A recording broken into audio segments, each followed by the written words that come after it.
Morning. Bit of fiddling about today, or just for this morning. Need to make sure that the cow's water is full, so I'll be filling up the water tank, and also I'm going to move them onto their next paddock, fresh paddock for fresh grazing. So first job is to go and get the tractor so I can bring the water tank back.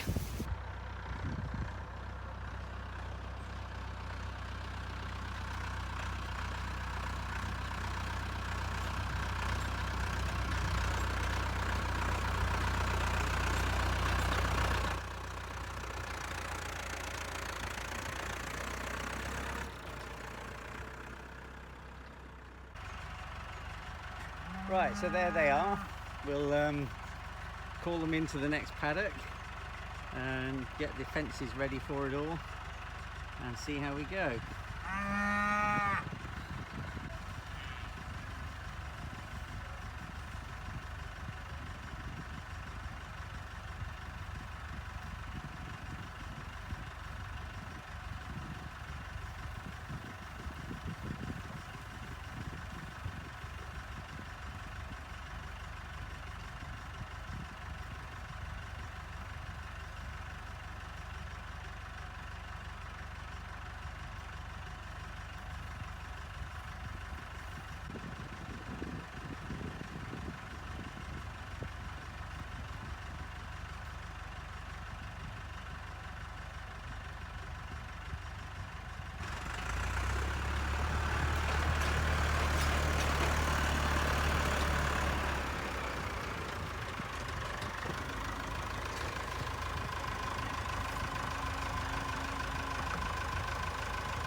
So the grassland farmers amongst you will see that this is very old, or the pasture's gone way over its best.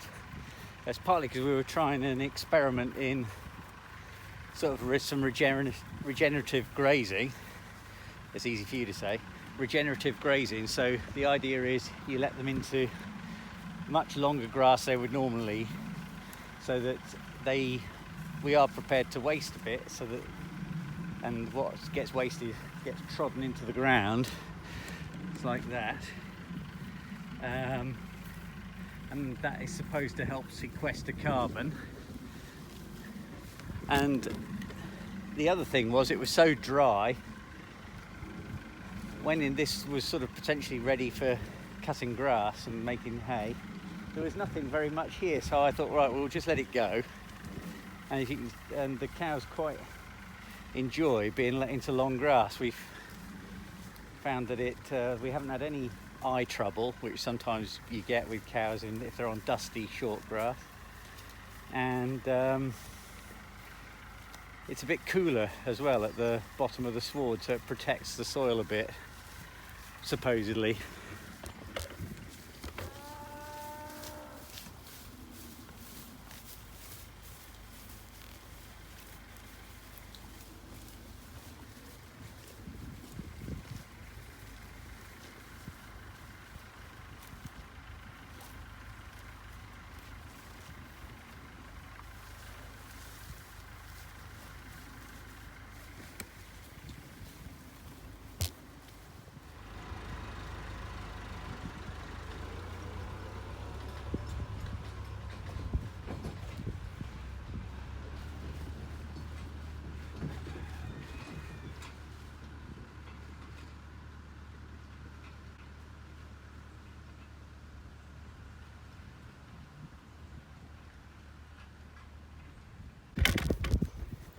Right, I've got a bit of a torturous way of filling up that ruddy water trailer.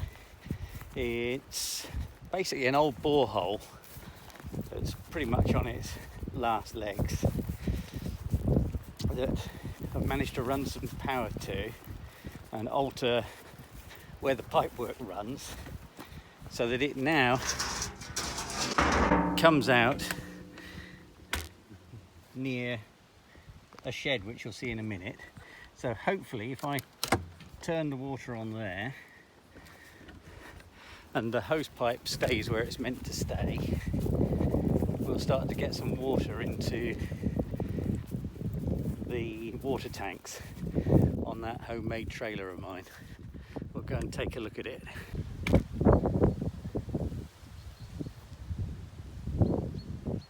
Right, here you go. So as you can see, it's a pretty tight spot.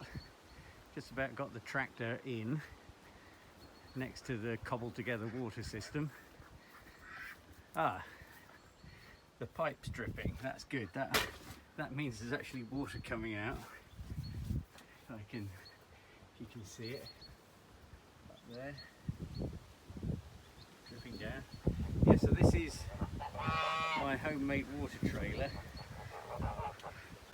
It's the chassis of an old feeder wagon, and I've made the bed of it with a shipping container that I had here when we were building the house. So about 20 odd years ago, when we were building the house and repairing everything here. So that totally rusted out, so I cut it up. And I've used it for the bed on this trailer. The little round, or big round steel hoops, I've got a local engineering firm to bend those to shape so I could weld them to the bed of the trailer, and that's holds these old orange juice containers in place. And I've sort of fiddled together the plumbing so that they all run to this trough which nestles in the back of the water trailer. It works quite nicely. Bungs up every now and again. But I really need to replace it because, or not replace it, put some pipes in, because this job in the summer takes too many hours. You can see even the geese are annoyed.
and turn the fence on, so hopefully they'll stay in their new paddock.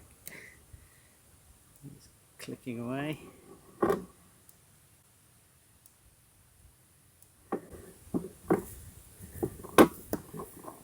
And they've uncovered some wood that I forgot and left behind, so there's a bit more I need to come and pick up on another day.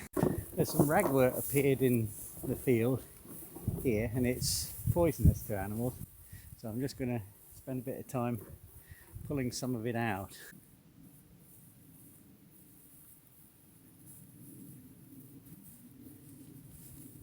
There they are, big bunch ready for disposal.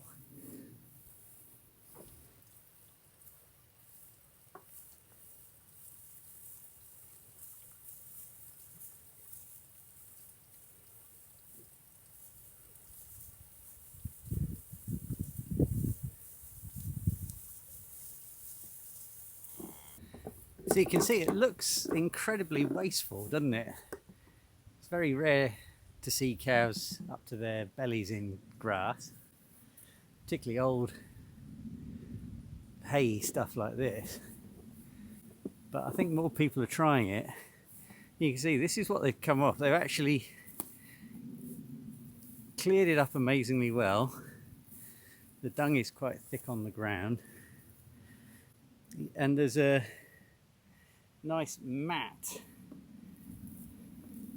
of trodden down grass which supposedly will help form a composty sort of layer, but actually it has been really dry here. We haven't had any real rain for a month, and you can see the bits that it's come from. It is, even now it's greening up. So it does make me wonder whether the sort of soil protection and the moisture that it holds in the soil there might be something to it. It might be helping. And like I say, the eye health of the cows and the calves and the reduction in flies, even though we fly treat them as well, there's definitely something to recommend, but I'm just worried we'll be a bit short of silage and hay.